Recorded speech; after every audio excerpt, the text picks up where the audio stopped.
തൃശൂരിൽ നിന്നുള്ള വാർത്തയാണ്. തൃശൂരിൽ നിയന്ത്രണം വിട്ട കാർ തട്ടുകടയിലേക്ക് ഇടിച്ചുകയറി ഒരാൾ മരിച്ചു. ചായൂർ തെക്കേയാലിന് സമീപമായിരുന്നു അപകടം.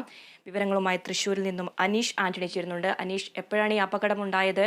ആരാണ് മരിച്ചത്? കാറിൽ മറ്റാരെങ്കിലും ഉണ്ടായിരുന്നോ? അതിന് അന്ന് രാവിലെ 6 മണിക്കായിരുന്നു ഇങ്ങനെ ഒരു അപകടം ഉണ്ടായത്. തട്ടുകടയിലേക്ക് കാറ് ഇടിച്ച് കയറുകയായിരുന്നു. സംഭവം നടന്നത് തൃശൂർ ചാഴൂര് തെക്കേയാലിന് സമീപത്ത് ഉള്ള തട്ടുകടയിലേക്കാണ് ഈ കാറ് ഇടിച്ച് കയറിയത്. പെരിങ്ങോട്ടുകര ഭാഗത്തു നിന്നും തൃശൂർ ഭാഗത്തേക്ക് വരികയായിരുന്ന കാറാണ് ഇത്തരത്തിൽ അപകടത്തിൽപ്പെട്ടത്. ആൽ സ്റ്റോപ്പിന് സമീപം വലിയൊരു വളവിൽ വെച്ച് നിയന്ത്രണം നഷ്ടപ്പെടുകയായിരുന്നു എന്നാണ് നമുക്ക് ലഭിക്കുന്ന വിവരം.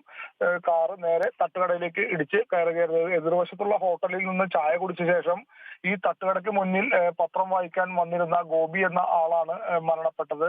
ഇദ്ദേഹം പഴുവിൽ സ്വദേശിയാണ്. പഴുവിൽ വേളൂക്കര ഗോപി എന്ന് പറയുന്ന ആളാണ് മരണപ്പെട്ടത്. 2 പേർക്ക് പരിക്കേറ്റിട്ടുണ്ട്. തട്ടുകട ഭാഗികമായി തകർന്നിട്ടുണ്ട്. തട്ടുകടയ്ക്ക് സമീപം വെച്ചിരുന്ന ബൈക്കും തകർന്നിട്ടുണ്ട്. വലിയൊരു അപകടം തന്നെയായിരുന്നു. അതിവേഗത്തിൽ തന്നെയായിരുന്നു കാറ് വന്ന് ഇടിച്ചു കയറി. ഇടിയുടെ ആഘാതത്തിൽ ഗോപി ഗുരുതരമായി പരിക്കേറ്റ് മരണത്തിന് കീഴടങ്ങിയായിരുന്നു. മറ്റു 2 പേരുടെ പരിക്ക് ഗൗരവമുള്ളതല്ല എന്നാണ് നമുക്ക് ലഭിക്കുന്ന വിവരം. എന്തായാലും അവിടെ ഉണ്ടായിരുന്നവർ ചേർന്നാണ് രക്ഷാപ്രവർത്തനം നടത്തിയത്. എന്തായാലും കാറ് തട്ടുകടയിലേക്ക് ഇടിച്ച് ഒരാൾ മരണപ്പെട്ടിരിക്കുന്നു. അതില ശരി, തൃശൂരിൽ നിയന്ത്രണം വിട്ട കാർ തട്ടുകടയിലേക്ക് ഇടിച്ചുകയറി ഒരാൾ മരിച്ചു. ചാഴൂർ തെക്കേയാലിന് സമീപമായിരുന്നു അപകടം.